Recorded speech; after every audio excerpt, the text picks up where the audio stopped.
মোহতারাম হাজিরিন, আজকে এই পবিত্র জুমায় আপনাদের সামনে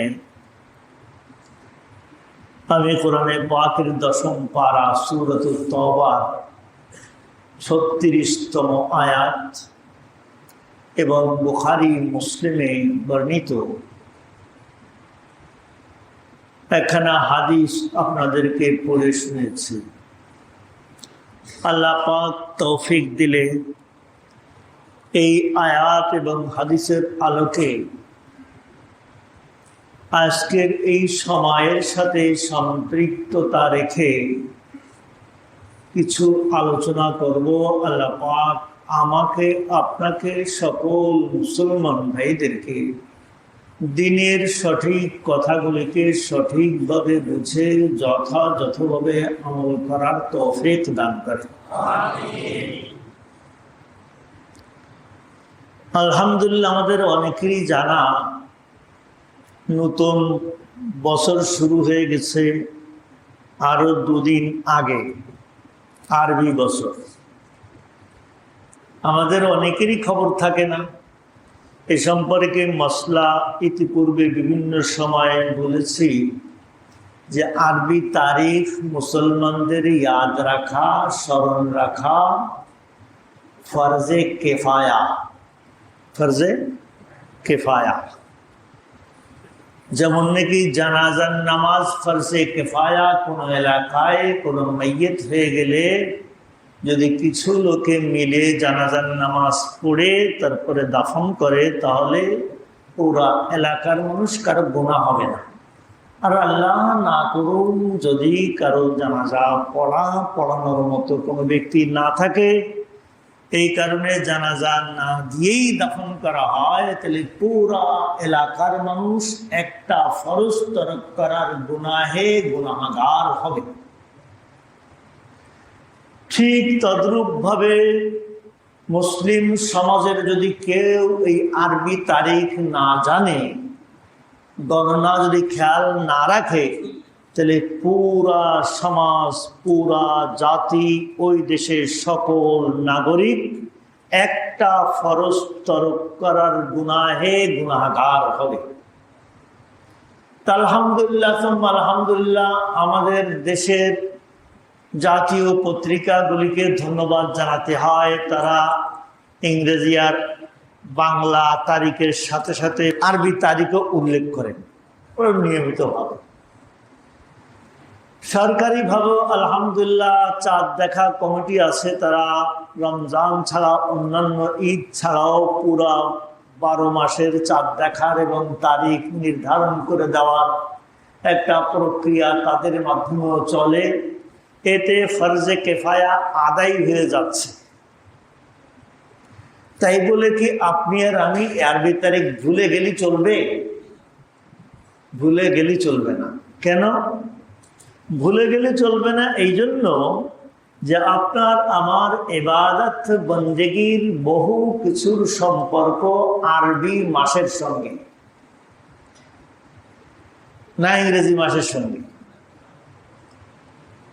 আরবি মাস যদি ভুলে যায়, ইংরেজি মাস অনুসারে তারিখ অনুসারে হজ করলে হজ হবে নাকি?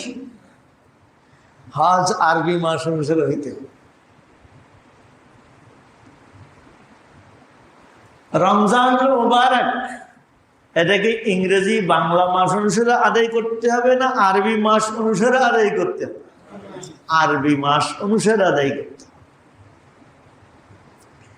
এই জন্য আরবি মাস ইয়াদ রাখা, মোটামুটি জানা থাকা, এটা আপনার আমার মুসলমান মাত্রে প্রত্যেকের জন্য কর্তব্য। তা আরবি মাসের আজকে হলো কত তারিখ? 3 তারিখ। কি মাস এটা? মুহররমুল হারাম মাস। এটা হলো আরবি মাসের প্রথম মাস। এইটা প্রথম মাস, আরবি বছরের প্রথম মাস। মাসের প্রথম মাস না, আরবি বছরের প্রথম মাস। কোরআনে পাকে আল্লাহ রাব্বুল আলামিন বলেন, ইন্না ইদ্দাতাশ শুহুরি ইনদাল্লাহি 12 শাহরান ফি কিতাবিল্লাহ ইয়াওমা খালাকাস সামাওয়াতি ওয়াল আরদা। আসমান জমিন যেদিন থেকে আল্লাহ পাক সৃষ্টি করলেন সেই দিন থেকে আল্লাহর হিসাব অনুসারে আল্লাহর কাছে বছরে মাস হলো 12টি। তাহলে বছরে 12 মাস নির্ধারণ করা কার? আল্লাহ। এখন এই মাসগুলি কোন কোন মাস এইটে কোরআনে পাকের আয়াতে কোথাও নাই। রসুল করিম সাল্লাল্লাহু আলাইহি ওয়াসাল্লাম এই 12টি মাসের নাম উল্লেখ করে দিয়েছেন। কোরআনে আসছে শুধু 12 মাস, হাদিসে আসছে 12 মাসের নাম। এখন এটা শুরু কোনটা শেষ কোনটা রসুল করিম সাল্লাল্লাহু আলাইহি ওয়াসাল্লামের জামানায় এটা নির্ধারিত ছিল না। এটা নির্ধারণ হয় 17তম হিজরিতে। খুব খেয়াল করে শোনার জন্য আবেদন জানাবো। ইংরেজি বছর কোন জায়গা থেকে শুরু তা তো জানেন। ঈসা আলাইহিস সালামের জন্মের থেকে খ্রিস্টানদের আবিষ্কৃত এটা। বাংলা সাল এটা আসলে বাংলা সাল না, এটা ছিল ফসলি সাল বলা হতো। ফসলি বাদশাহ আকবর ফসল উসুল করার জন্য, সরকারি ট্যাক্স উসুল করার জন্য যে ফসল থেকে একটা অংশ নেওয়া হতো, ফসল তো আরবি মাস তো পরিবর্তন হয়, সেই জন্য উনি সুবিধার্থে এইটার প্রচলন করেছিলেন। এটা একটা লম্বা কাহিনী। আরবি মাস কোন জায়গা থেকে কিভাবে শুরু হয়? মোট 12 মাস আল্লাহর নির্ধারিত। 12 মাসের নাম রসুল সাল্লাল্লাহু আলাইহি ওয়াসাল্লামের দ্বারা নির্ধারিত। বছরের এই গণনা তারিখ এটা কখন থেকে শুরু হয়? 17 হিজরিতে, যখন ওমর ইবনুল খাত্তাব রাদিয়াল্লাহু তাআলা আনহুর খেলাফতকালের ৪র্থ বা ৫ম বছর চলে। তখন উনি বিভিন্ন গভর্নরদের কাছে চিঠি লিখতেন। একবার চিঠি লিখছেন হযরত আবু মুসা আশআরী রাদিয়াল্লাহু তাআলা আনহু, উনি এক স্টেটের গভর্নর ছিলেন। অর্ধ পৃথিবী তখন ওমর রাদিয়াল্লাহু আনহুর শাসনাধীন। এক গভর্নর ছিলেন হযরত আবু মুসা আশআরী রাদিয়াল্লাহু আনহু, বয়সে ওনার চেয়ে বড় ছিলেন। ওনাকে চিঠি লিখছেন, কিছু আদেশ নিষেধ ছিল ওখানে। আবু মুসা আশআরী রাদিয়াল্লাহু আনহু চিঠির জবাবে কিছু আবেদন লিখলেন যে খলিফাতুল মুসলিমিন আমিরুল মুমিনিন, আপনি যে পত্র লেখেন এখানে অনেক আদেশ নিষেধ থাকে, দিক নির্দেশনা থাকে, কিন্তু আপনার এই আদেশ নিষেধটা যে আমার হাতে যে তারিখে চিঠিটা পৌঁছলো তার কতদিন আগের, কয় বছর আগের, কয় মাস আগের, কোন তারিখের এটা উল্লেখ থাকে না। এতে আমাদের একটু সমস্যা হয়, তারিখ উল্লেখ থাকলে ভালো হয়। কথাটা স্পষ্ট হচ্ছে আপনাদের কাছে? খলিফার কাছে এই চিঠি আসার পরে খলিফা বড় বড় সাহাবায়ে কেরামকে ডাকলেন, ডেকে পরামর্শ সভা কায়েম করলেন যে আমরা এটার তারিখ, কি তারিখ লিখতে পারি। তখন কিন্তু বঙ্গাব্দ যেটা আমরা লিখি, বাংলা সাল কি তখন ছিল নাকি? প্রশ্নই আসে না। ছিল কি? ইংরেজি সাল ছিল। এটা কি লেখা যাবে মুসলমানদের? না, এটা ঈসা আলাইহিস সালামের জন্মের সাথে সম্পর্ক। খলিফাতুল মুসলিমিন আমিরুল মুমিনিন সাহাবায়ে কেরাম কেউ ওটার আলোচনায় আনলেন না। বললেন যে আমাদের তারিখটা নবী করিম সাল্লাল্লাহু আলাইহি ওয়াসাল্লামের জন্মের থেকে হতে পারে, জন্ম তারিখ থেকে। আবার কেউ প্রস্তাব দিলেন যে নবী আলাইহিস সালামের নবুয়ত প্রাপ্তির থেকে হতে পারে। আবার কেউ প্রস্তাব দিলেন যে নবী আলাইহিস সালামের আমাদের সন তারিখটা নবী আলাইহিস সালামের হিজরত থেকে হতে পারে। আরেক দল প্রস্তাব দিলেন যে নবী আলাইহিস সালামের মৃত্যু তারিখের পর থেকে হতে পারে, ওই তারিখ থেকে হতে পারে। কয়টা হলো প্রস্তাব? জন্ম, নবুয়ত, হিজরত, মৃত্যু। জন্ম, মৃত্যু, নবুয়ত, হিজরত ইয়াদ রাখার জন্য সহজে প্রথমটা, চতুর্থটা, আর সিরিয়াল মতো যদি বলেন জন্ম, নবুয়ত, হিজরত, মৃত্যু।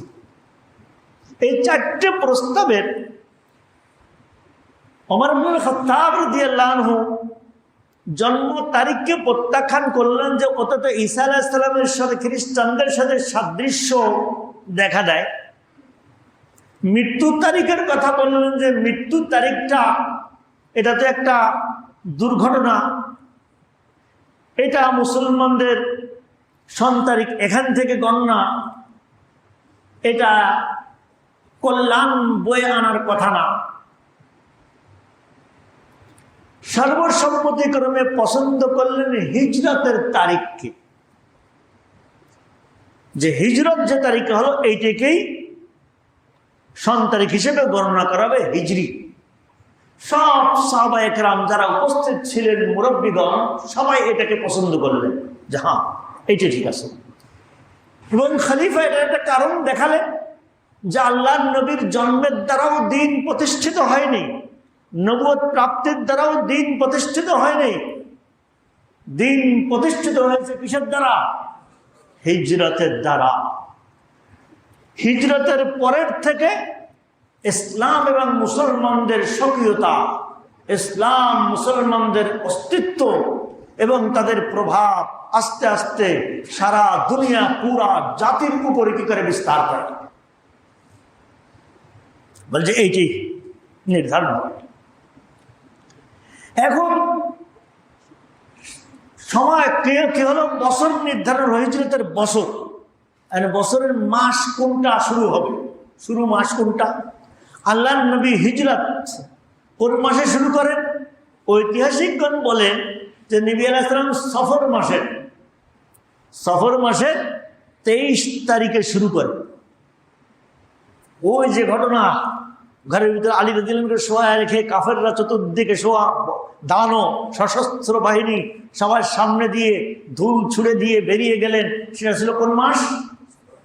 সফর মাস। তারিখ কত? 23 তারিখ, কেউ 27 বলছে। এই তারিখে বের হলেন আল্লাহর নবী, মদিনায় গিয়ে হাজির হলেন 8 তারিখ অথবা 12 তারিখ। ওদিকে 23 আর 27, এদিকে 8 আর 12। কোন মাস? রবিউল আউয়াল মাস।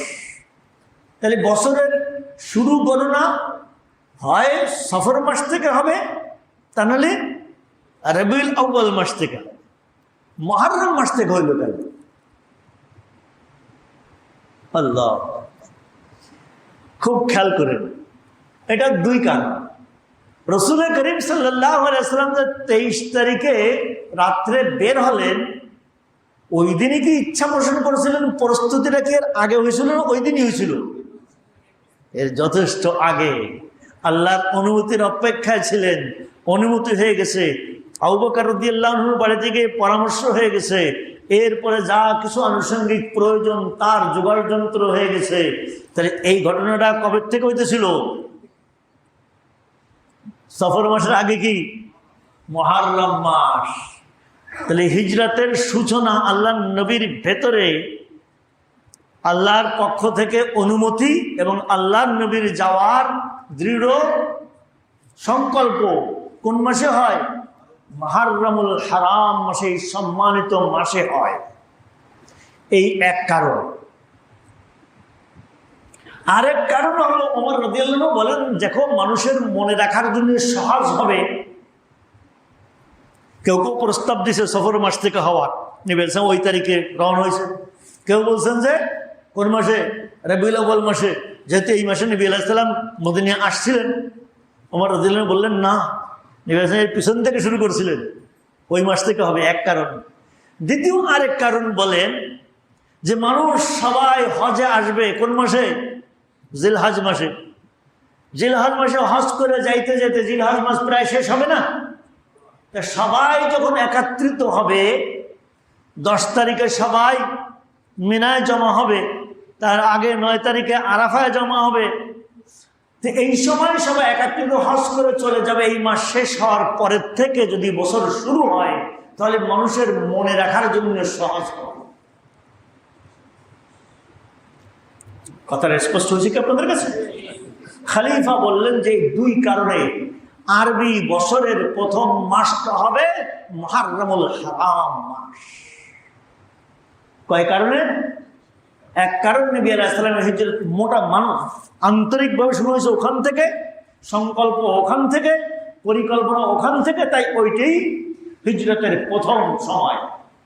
দ্বিতীয় নম্বর, মানুষের ইয়াদ রাখার জন্য সহজ হবে, যেহেতু তার আগের মাসে সবাই একত্রিত হবে এখানে এসে, এরপরের থেকে নববর্ষ, নতুন বর্ষ শুরু হবে। এই হলো ইসলামী তারিখ, মাস এবং বছর, বছর আর মাসের সূচনা এইভাবে হয়। এরপরের থেকে হিজরি সন লেখা হয়। হিজরি সন আর ইংরেজি সনের ভিতরে একটু পার্থক্য হয়ে যায়। আরবি মাস চাঁদ ওঠার উপরে নির্ভর করে, আর ওটা চাঁদ ওঠার উপরে নির্ভর করে না, সৌর জগতের সঙ্গে সম্পর্ক, সূর্যের সাথে সম্পর্ক, এটা চন্দ্রের সাথে সম্পর্ক। যার কারণে ওই বছর আর এই বছরের ভিতরে পার্থক্য মোটামুটি কয়দিন জানেন তো নিশ্চয়ই? 10 দিন পার্থক্য। প্রত্যেক বছরের 10 দিন এদিক ঘুরে আসে। আল্লাহ আল্লাহ। যদি আরবি মাস অনুসারে বেতন দেওয়া হয়, তাহলে প্রত্যেক 3 বছরে যে 1 মাসের বেতন বেশি পায় ইংরেজি হিসেবে। খেয়াল করছেন নাকি কথাটাকে? স্পষ্ট হয়নি মনে হয়? প্রত্যেক বছর যে 10 দিন কম হয়, তাহলে 3 বছর হলে 3 10 30 দিন হয়ে যাবে না? তার 3 বছরে গিয়ে যারা ইংরেজি হিসেবে বেতন নেয় তারা পাবে 3 বারং 36 মাসের বেতন, আর আরবি মাসে বেতন পাইলে সে পাবে 37 মাসের বেতন। আল্লাহ। যতদিন ইসলাম এবং মুসলমানদের প্রভাব দুনিয়ার উপরে প্রতিষ্ঠিত ছিল, আমার জানা মতে সরকারি সকল কাগজপত্রে তারিখ আরবিটাই লেখা হতো, এবং বেতন ভাতা ইত্যাদি যা দেওয়া হতো আরবি মাস অনুসারে দেওয়া হতো। এইগুলো এক আলোচনা। এর পরের কথা, নববর্ষ উদযাপন অবশ্য শরীয়তে আমরা যেভাবে করি বা দুনিয়া যেভাবে করে, এইভাবে নববর্ষের উদযাপন শরীয়তে নেই। তবে আমরা মুসলমান হিসেবে আমাদের খেয়াল রাখা উচিত যে একটা বছর পার করে আরেকটা বছর যে আমরা শুরু করতে যাচ্ছি, আল্লাহ পাক যে আমাদের হায়াত লম্বা করে আরেক বছরে পৌঁছাচ্ছেন, সুস্থতার সাথে যেতে পারতেছি, অগ্রসর হচ্ছি, এই জন্য আমাদের নতুন পরিকল্পনা কিছু থাকা উচিত। যেমন একটু আগেই এক ভাই একজনের কথা বলতেছিলেন, রুমে বসেও বলতেছিলেন আরেকজনের কথা। কেউ এই মুহূর্তে আপনার আমার সামনে দিয়ে বিদায় নিয়ে যাচ্ছে। হসপিটালে কত মানুষ কত দুরবস্থার ভিতরে আছে। আল্লাহ আল্লাহ। গত 3 দিন যাবৎ আমি একজনের জন্য বিভিন্ন জায়গায় যার সাথে আমার সামান্যতম সম্পর্ক, চেষ্টা করে তাকে একটা সরকারি আইসিইউ পাওয়া দেওয়া যায় কিনা এই চেষ্টা করে আমি ব্যর্থ। আর এক প্রাইভেট হসপিটালে আইসিইউতে আছে ভদ্রলোকের ওয়াইফ, টাকা পয়সা যা ছিল সব শেষ, ধার কর্জ যা করার ছিল, যার কাছে পাওয়ার আশা ছিল সব নিয়ে শেষ করছিল। এখন আর ধার কর্জও নাই। এখন কি করে সামনে চলবে? বিল হয়ে গেলি বিল কিভাবে দিবে? রুগী যে ফিরে আসবে না ওখান থেকেই, আর কোথায় যাবে? না ফেরার দেশে চলে যাবে, তার কোনো নিশ্চয়তা এখন নেই।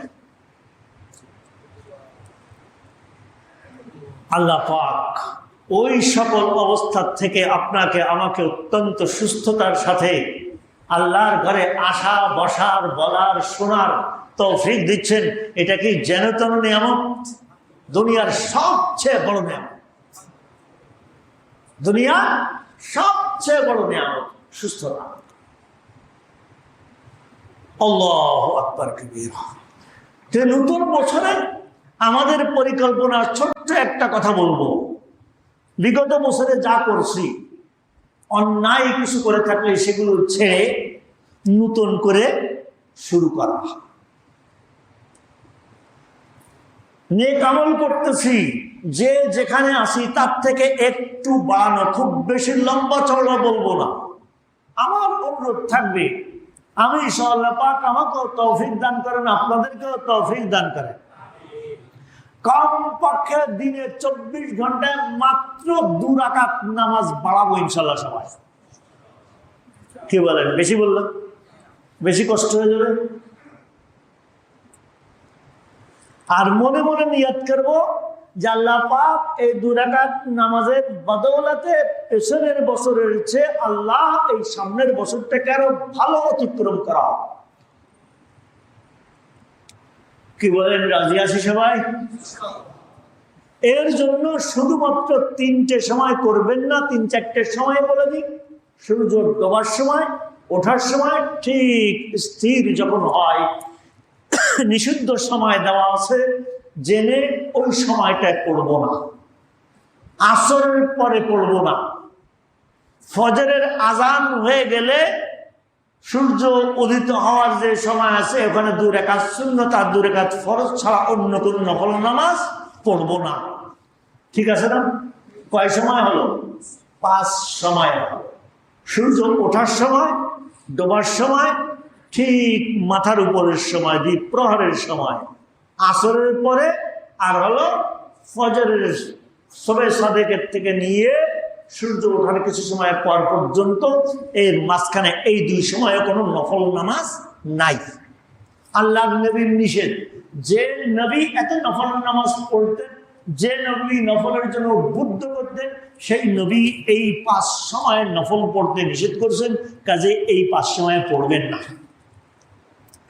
অনেকে জিজ্ঞাসা করবো, ওদিনে এক ভাই জিজ্ঞাসা করতেছিলেন যে আমরা আসরের মাগরিবের বেশ খানিক আগে ঢুকছি মসজিদে, মসজিদে ঢোকার যে 2 রাকাত আছে তাহিয়াতুল মসজিদ পড়বো কি না?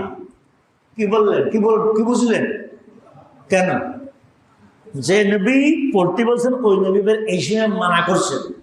আল্লাহ নবীর আদেশ আর নিষেধ একত্রিত হলে ওই জায়গার ক্ষেত্রে নিষেধটা কি হয়? উম্মতের জন্য প্রযোজ্য হয়, আদেশটা অন্য সময়ের জন্য। কথা বুঝে আসছে? ঠিক অনুরূপভাবে সবে সাদেক হওয়ার পরের থেকে নিয়ে সূর্য ওঠা এবং ওঠার কিছু পর পর্যন্ত এই মাঝখানের সময়টাকে, সূর্য ওঠার আগ পর্যন্ত সময়টা শুধুমাত্র 2 রাকাত সুন্নত, 2 রাকাত নফলের জন্য অন্য কোনো নামাজ এখানে পড়া আল্লাহর নবী নিষেধ করছে। সেই হাদিস, বুখারীর হাদিস। তাহলে এই সময়ে যদি কেউ বাসার থেকে সুন্নত পড়ে আসছেন অথবা এখানে পড়বেন, আরো 2 রাকাত পড়ে দুখুলুল মসজিদ পড়ে তাহিয়াতুল মসজিদ পড়ে এরপরে ফজরের সুন্নত পড়বেন, না শুধু ফজরের সুন্নত পড়বেন? এ জায়গায় উত্তম হল যদি বাসায় সুন্নত পড়ার পরিবেশ থাকে, ফারেক হয়ে উযু করে সুন্নত বাসার থেকে পড়ে মসজিদে আসা। যদি পরিবেশ পরিস্থিতি এরকম সুবিধাজনক না থাকে, মসজিদে এসে পড়েন, কিন্তু ওই সময়ও কি পড়তে পারবেন না, হ্যাঁ, তাহিয়াতুল মসজিদ পড়বেন না। এই গেলে এক কথা। 2 নম্বর কথা, মূল আলোচনায় আসি। এই মাসে আপনার আমার, বিশেষ করে 10ম তারিখে করণীয় কি করা। রাসূল করিম সাল্লাল্লাহু আলাইহি ওয়াসাল্লাম আইয়ামে জাহেলিয়াতে আরবদেরকে দেখছেন, সেই কুরাইশদেরকে দেখছেন এই দিনে রোজা রাখতে। কোন কোন কিতাবে পাওয়া যায় ঐতিহাসিক বর্ণনাতে যে আল্লাহর নবীও তাদের সঙ্গে মিলে রোজা রাখছেন। আল্লাহর নবী নবুয়ত প্রাপ্তির পরেও মক্কায় থাকা অবস্থায় এই দিন রোজা রাখছেন। হিজরত করে যখন মদিনায় আসলেন, মদিনায় আসে ইহুদিদেরকে দেখলেন এই দিন রোজা রাখে। জিজ্ঞাসা করলেন যে তোমরা এই দিন রোজা রাখো কেন? তারা বলল যে এই দিনে আমাদের নবী হযরত মূসা আলাইহিস সালামকে সশস্ত্র বাহিনী ফিরাউনীরা পেছন থেকে ধাওয়া করেছিল। আল্লাহ পাক ওনাকে নীল নদ পার করা দিয়েছিলেন, আর ফেরাউনদেরকে ওই নীল নদে ডুবাইয়ে মেরেছিলেন। তো এই দিনটা মূসা আলাইহিস সালামের জন্য কি ছিল? শুভ দিন ছিল, কল্যাণকর দিন ছিল। আমরা বনি ইসরায়েলদের জন্য এটা বড় দিন, এই হিসেবে আমরা এই দিন রোজা রাখি। রাসূল করিম সাল্লাল্লাহু আলাইহি ওয়াসাল্লাম সাহাবায়ে কেরামকে বললেন যে তোমরাও রোজা রাখো, আমিও রোজা। কেননা মূসা আলাইহিস সালাম যে হক আর সত্য দিন নিয়ে এসেছিলেন, সেই দিনের সঙ্গে সাদৃশ্য আমার দিনের সঙ্গে বেশি। ওরা যেভাবে দিন পালন করে মূসা আলাইহিস সালামের দিনের অনুসারী বলে দাবি করে, ওরা আল্লাহর নবীর সঙ্গে সাদৃশ্য বেশি নয়, ওদের সেই সাদৃশ্যের সঙ্গে আমাদের বেশি। কাজে এই দিনকে যদি পালন করতে হয়, অনুসরণ করতে হয়, তা আমাদেরই বেশি করা উচিত, আমরা করব। আল্লাহ নবী রোজা রাখলেন, সাহাবায়ে কেরাম রোজা রাখতে বললেন। এই হাদিসের আলোকে কেউ কেউ বলেন যে আল্লাহ নবীর নির্দেশের কারণে এই রোজাটা তখন থেকে ফরজ বলে বিবেচিত হতো, ফরজ বলে বিবেচিত হতো।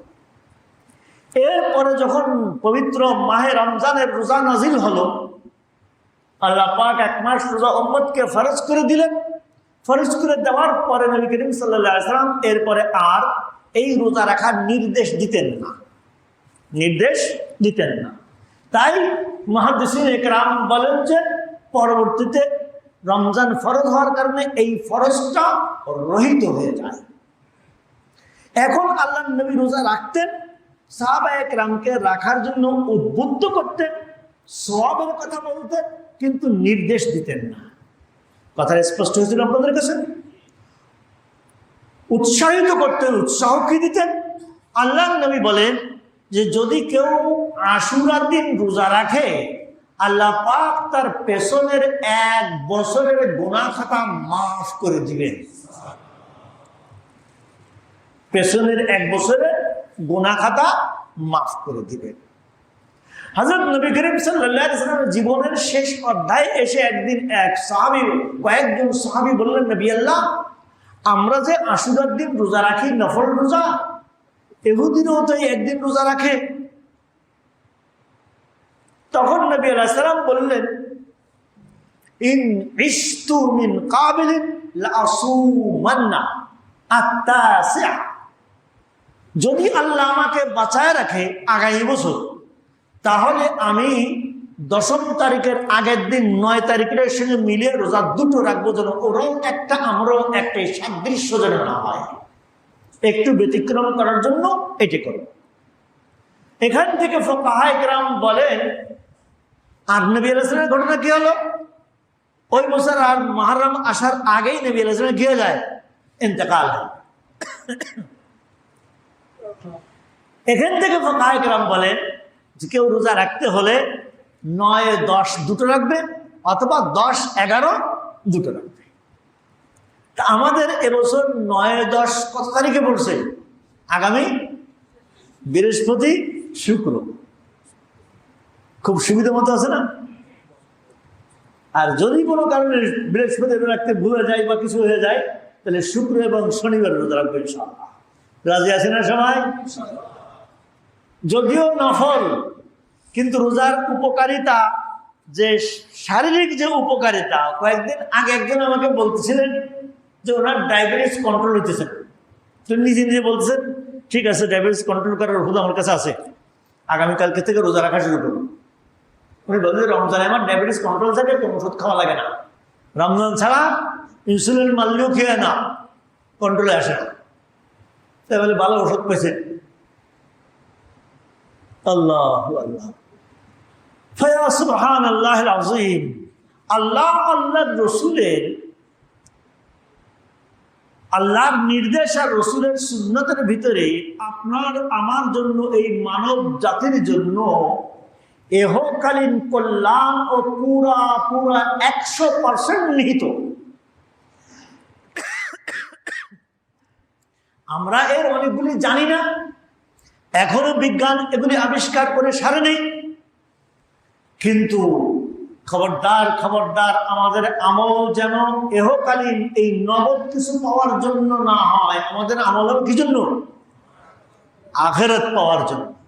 আল্লাহ পাক আমাদের সকলকে তৌফিক দান। তাহলে সকলে এই তারিখে রোজা রাখবো। মুহররমুল হারাম মাসের 10 তারিখের আমল হলো কি রাখা? রোজা রাখা। তার সাথে আগে বা পরে আরেকটা রোজা মিলে 2টা বানায় নিব। আল্লাহর নবীর যে আকাঙ্ক্ষা ছিল জীবনের শেষ বছর, সেই আকাঙ্ক্ষাকে আমরা বাস্তবায়ন এইভাবে করব। এইটাই সুন্নাত। অনেকে জিজ্ঞেস করছে, একটা রাখলে হবে কিনা? আরে ভাই, একটা রাখলে হবে কিনা একই কথা। একটা রাখলে একটা সব হবে, একটা রাখলে একটার সব হবে। এই হাদিসের আলোকে ফুকাহায়ে কেরাম বলেন যে একটা রোজার সুন্নাত আদায় হবে কারাহাতের সাথে, মাকরুহ হবে। বুঝতে পারছি? আর পরিপূর্ণ সুন্নত আদায় হবে, পরিপূর্ণ সুন্নত আদায় হবে, সাথে আরেকটা মিলালে। তা মাকরুর সাথে সুন্নত আদায় করবো না সুন্নত অনুসারে সুন্নত আদায় করবো?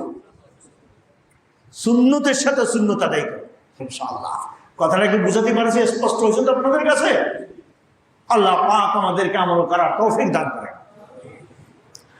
এই তারিখে এর করণীয় কাজ, এছাড়া দান, সদকা, গরিব মিসকিনকে খাওয়ানো, পরানো, বস্ত্রহীনকে বস্ত্র দেওয়া, অন্নহীনকে অন্ন দেওয়া। যেমন রমজান মাসের সওয়াবের কথা হাদিসে আসছে, এই মাস ও বরকতময় মাস। এই মাসও কি মাস? বরকতময় মাস। আল্লাহু আকবার। অনেকে মনে করেন এই মাসকে অশুভ। এই মাস অশুভ না, মহা কল্যাণ নিহিত এই মাসের ভিতরে। সময় শেষ হয়েছে, কল্যাণ কিছু বলবো। বর্জনীয় কাজ কি কি তাই বলেনি। বর্জনীয় কাজ এই মাসে শিয়ারা অনেক কাজ করে।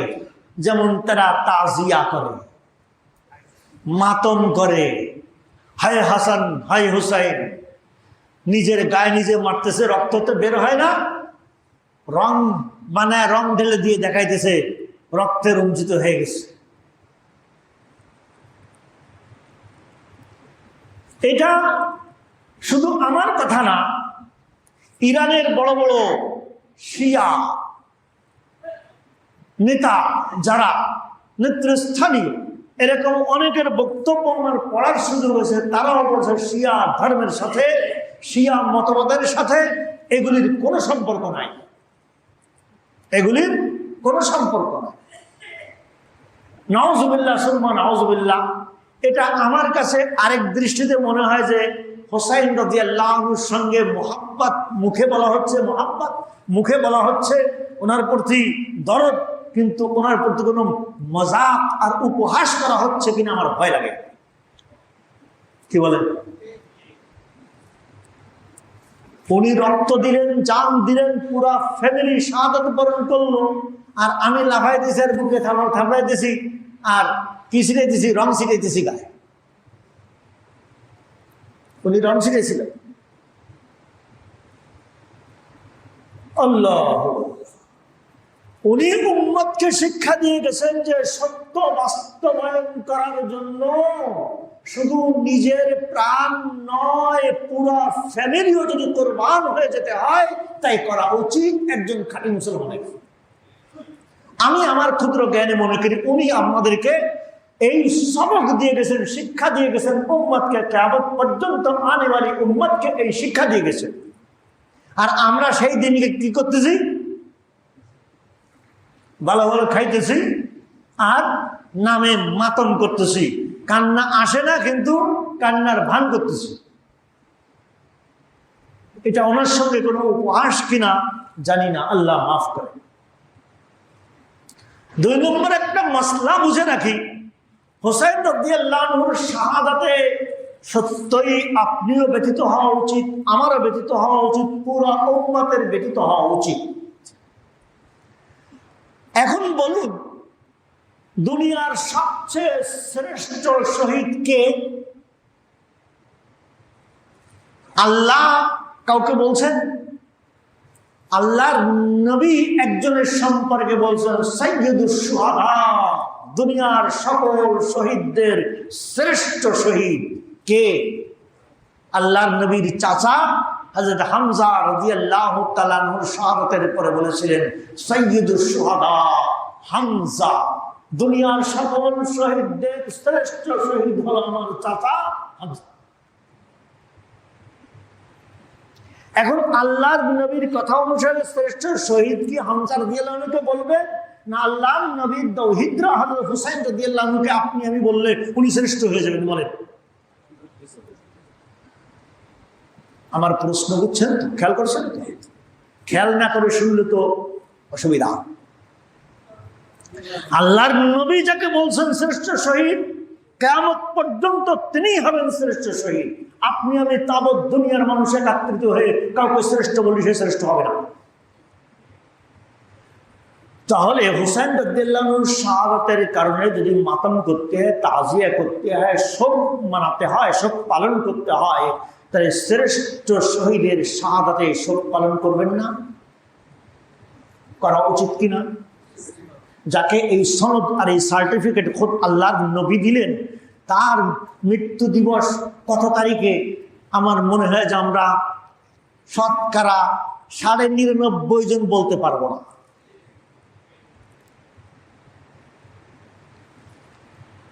হযরত হামজা রাদিয়াল্লাহু তাআলা আনহুর চেয়ে পুরা উম্মতের ঐক্যমত সকল সাহাবীদের ভিতরে 1 নম্বর সাহাবীকে আবু বকর সিদ্দিক, 2 নম্বর ওমর ইবনুল খাত্তাব, 3 নম্বর ওসমান গনি, 4 নম্বর আলী রাদিয়াল্লাহু তাআলা আনহু।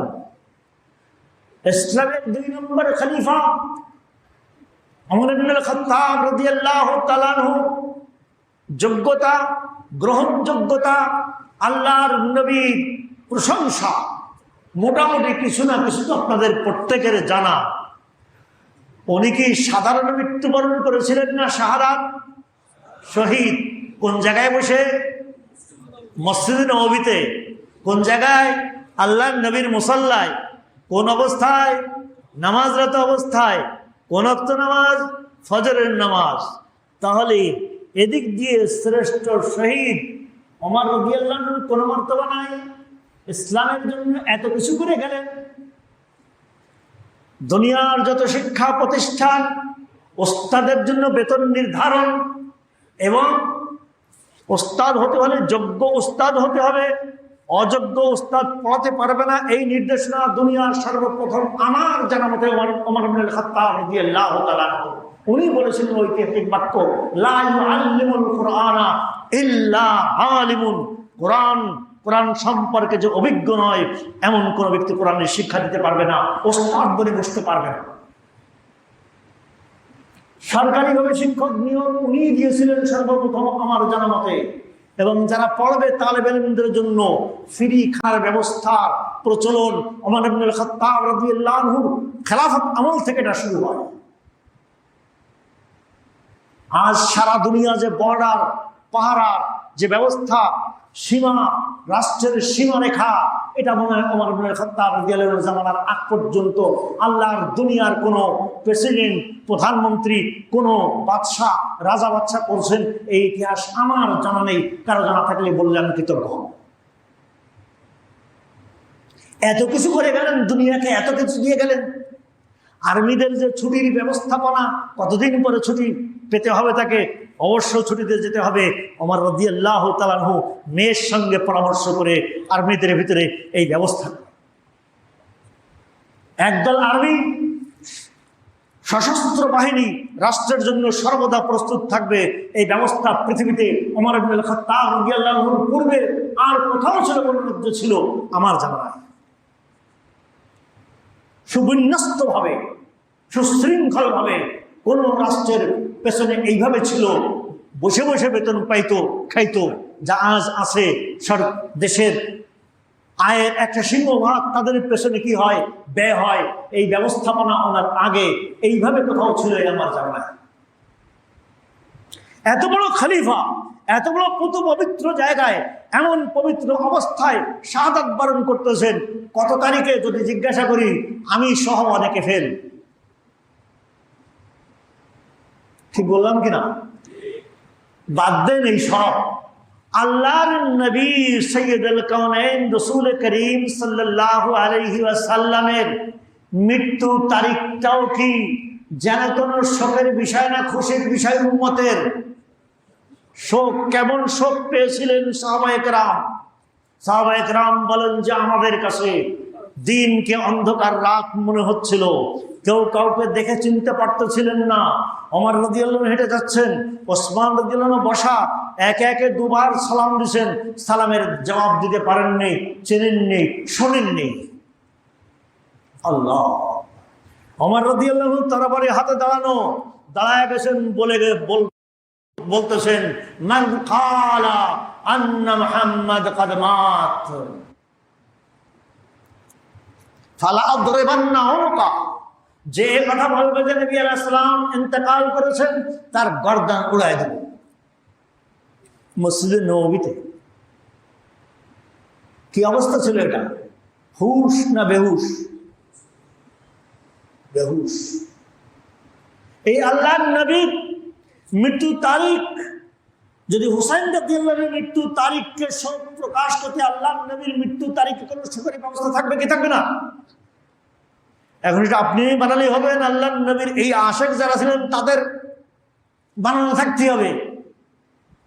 আল্লাহর নবীর মৃত্যু তারিখ প্রথম খলিফা কয়বার পেলেন? 2 বার। খলিফা হওয়ার পরে 2 বছর ছিলেন, 2 বার মৃত্যু তারিখ। ওমর রাদিয়াল্লাহু আনহু 10 বছর খলিফা ছিলেন, উনি খলিফা অবস্থা আল্লাহর নবীর মৃত্যু তারিখ কয়বার পেলেন? 10 বার। ওসমান রাদিয়াল্লাহু আনহু 12 বছর খলিফা ছিলেন, উনি 12 বার পেলেন। আলী রাদিয়াল্লাহু আনহু আরো 8-10 বছর পেলেন। আল্লাহু আকবার। আল্লাহর নবীর ইন্তেকালের পরে আরো 30 বছর সাহাবায়ে কেরাম যে 4 খলিফা সম্পর্কে আল্লাহর নবীর ভবিষ্যৎবাণী ছিল, তারা আল্লাহর নবীর মৃত্যু তারিখ পেলেন। কেউ আল্লাহর নবীর মৃত্যু তারিখে শোক প্রকাশ করলেন না, এরকম মিছিল তৈরি করলেন না। মিছিল কখন থেকে হলো? আল্লাহ, অন্য জায়গায় কোন জায়গাতে হয়েছে জানি না, কিন্তু আমাদের ভারত উপমহাদেশে এই তাজিয়া শিয়াদের মিছিল আমার জানা মতে যা পাইছি তা হলো 1361-62 হিজরি, 1361-62 হিজরি। এখান থেকে এই সময়ে শুরু হয় পাঞ্জাবের কোনো এক এলাকার থেকে। এই যে ছড়াতে ছড়াতে এখন আপনার আমার দেশে বিভিন্ন জায়গায় 11 নম্বর মোহাম্মদপুর আরো বিভিন্ন জায়গায় এগুলি চলছে। আল্লাহ মাফ করেন, আল্লাহ পাক আমাদেরকে এই সকল বিদআতের ইরতিকাব থেকে, এগুলির সাথে জড়ানোর থেকে আল্লাহ পাক আপনাকে আমাকে পরিপূর্ণরূপে হেফাজত করেন। এই মাস সম্পর্কে বলা হয় যে এই মাস বরকতের মাস নয়। এই মাসে বিবাহ শাদী করানো হয় না, ভালো কাজ করানো হয় না, কোন অনুষ্ঠান করানো না। কেন? এই মাসে হুসাইন রাদিয়াল্লাহু আনহু শাহাদাত বরণ করছেন সব পরিবারে। ওনার শাহাদাত বরণ অবশ্যই দুঃখজনক। তাদেরকে আমরা জালেম মনে করি, অত্যাচারী মনে করি, পাপিষ্ঠ মনে করি, নিতান্ত অন্যায় অপরাধ তারা করছে কথা মনে করি। তাই বলে এই মাসটাই কি হয়ে গেল? খারাপ হয়ে গেল। তাহলে আল্লাহর নবী যে মাসে ইন্তেকাল করেছেন সেই মাস আরো দুর্ভাগ্যজনক হওয়ার কথা কিনা? ওমর রাদিয়াল্লাহু আনহু যে মাসে ইন্তেকাল করলেন সেই মাসে কিছুটা দুর্ভাগ্যজনক হওয়ার কথা কিনা? 4 খলিফা যে সময় ইন্তেকাল করেছেন সেই সময়গুলো দুর্ভাগ্যজনক হওয়ার কথা কিনা? কিন্তু কোনোটাকে বলি না, শুধু এটাকে বলি, এটা কোন আহলে সুন্নাত ওয়াল জামাআত কোরআন সুন্নাহ অনুসারে আকীদা বিশ্বাস নয়।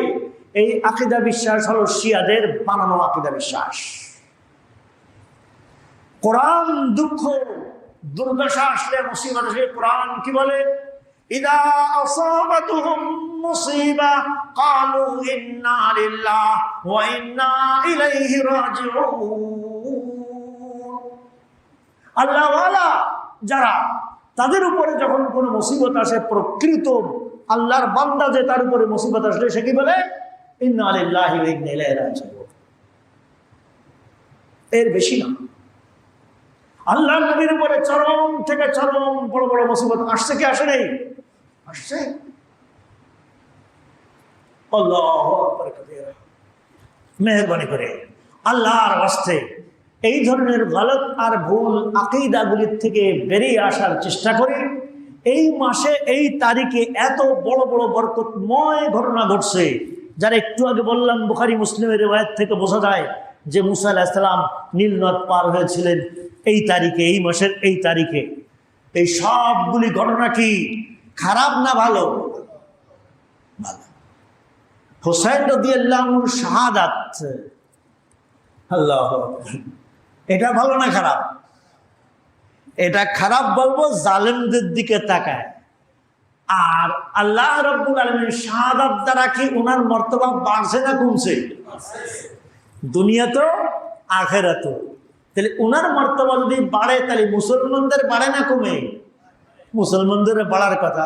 এখানে অশুভ থেকে এলো, এ তো আমার বুঝে আসলো না, আমাদের বুঝে আসে না। আমার ওই সকল ভাইয়েরা কোত্থেকে বলেন, কিভাবে বলেন, মুসলমানদের এই আকীদা কোত্থেকে, বিশ্বাস কোত্থেকে এলো, কিভাবে এলো, বোঝা বড় মুশকিল।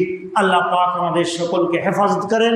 এই দিনের আমল সম্পর্কে বলছি, মনে হচ্ছে শুরু দিয়ে বলছি যে রোজা রাখা, দান সদকা, যার যার সাধ্য মতো কিছু করা, অন্যায় অপরাধ বেদাত সুআত যেগুলো আছে, খোরাফাত, এগুলির কোনটার সাথে কি শরীক না হওয়া। এমনকি শিয়াদের এই মাতম দেখতে আমাদের কিছু যুবক ভাইয়েরা যান যে কি করে একটু দেখে আসেন, দেখতেও যাবেন না, দেখতে যাওয়াও গুনাহ। মাসলা তাহকিক করে দেখা গেছে, বিশ্লেষণ করে দেখা গেছে, দেখতে যাওয়াও গুনাহ। করা যেমন গুনাহ, দেখতে যাওয়াও গুনাহ। দেখতে যাওয়ার দরকার নেই। আল্লাহ পাক আমাদেরকে হেফাজত করেন, সঠিক দিনের উপরে আমল করার তৌফিক দান করেন।